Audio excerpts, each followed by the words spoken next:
You're probably wondering, in the words of Mr. Wilson, what are we doing here? Apart from failing an English project and making Sean for about 47 and 48 hours, we don't have any idea. I guess we could talk about the books we read for the book clubs unit, or something, I don't really know. Both books are non-fiction, so keep in mind that these events actually occurred in history. So there's a book named March by a broski named John Lewis. Lewis was a pretty cool dude who happens to be a U.S. Senator. In addition, he also happens to be a civil rights activist, and also happens to be a loving husband and father, who also happened to write a book about himself.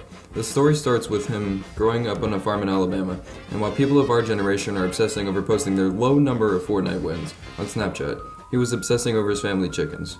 He became friends with the chickens, and the chickens became friends with him. Now, he was also obsessed with becoming a Baptist preacher, and he gives sermons to the chickens when he was alone. As a token of their friendship to Lewis, they listened to him, and as a token of Lewis's friendship to the chickens, he attempted to drown one of them. Baptize. He started middle school and did fairly well, better than me anyways. Now at this time, racism was still extremely prevalent in the South, so when the schools were desegregated, it was like when you mix chocolate powder into milk and it gets clumped on the bottom and doesn't taste very good. It wasn't very good for Lewis either. Lewis's uncle then takes him on a family trip to Ohio, and Lewis gets taste for what life would be like in a society where racism is essentially non-existent. When Lewis came back, his family tried to get him to stay and work on the farm for the rest of his life, but he administered them the yeet of the century and ran to school every day instead of doing his work. He began preaching when he was 16 and did fairly well at it.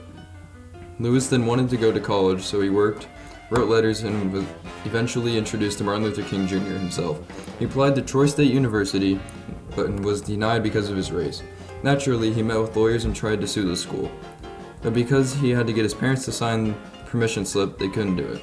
Lewis began attending non-violent rallies and meetings to fight for equal rights for all of humanity, started his own group of protesters, later called the Student Nonviolent Coordinating Committee. He staged sit-ins at downtown restaurants because black people weren't allowed to order at the counters. His group was met with resistance from authorities. More people joined his cause. They sat at another restaurant, and this time the community responded more violently to the protest.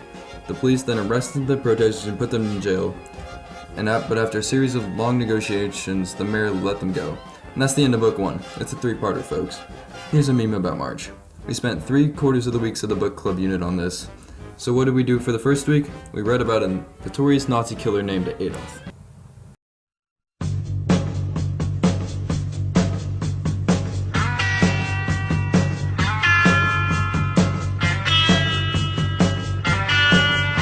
Prepare to lose your beans, folks.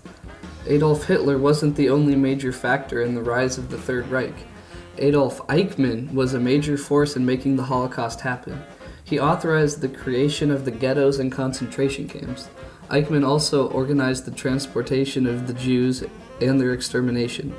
When the raw military power of the United States of America and the might of the Soviet Union toasted Germany's turkey, or in other words, buttered Germany's egg rolls, Eichmann fled into hiding like a little chicken. Sadly, Lewis wasn't around to drown this chicken. The chicken hid among the Argentinians and contacted his wife and kids, where they changed their names to the Clements. They established themselves in this society, while Eichmann Clement worked in a sweatshop. However, his oldest son brought the end to his hiding. The son's girlfriend, Sylvia, wanted to meet the fam because Eichmann Clement's son was extremely attractive. She found out that Eichmann Clement's son's dad was actually Adolf Eichmann the whole time. She told her father, Hessel, about this, and he took that information to the Israelis.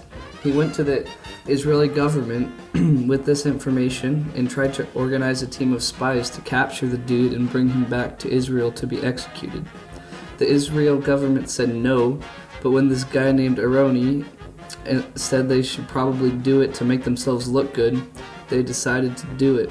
So the Israeli government assembled a team of so-called Avengers to locate and capture the supposed Eichmann. The team set up home base in Argentina and began to search the area for Eichmann's whereabouts. The Avengers/spies decided they would make their move to apprehend Eichmann on his walk home from his sweatshop job.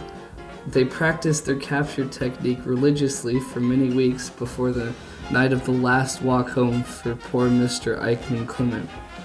Their entire plan to apprehend him was rendered useless by Eichmann having his hands in his pockets. The spies thought he had a gun, so the two big guys just tackled him and sent him to the Shadow Realm/van. The spies secured Eichmann like one would secure a 15% discount on car insurance when switching to Geico and interrogated him. They manipulated him into thinking that he wanted to go to Israel for a fair and unbiased trial. They shipped Eichmann out of Argentina into Israel, and his last meal ended up being a bottle of wine, a pen, a paper, not sure how he's going to eat that, and some cheese. The end.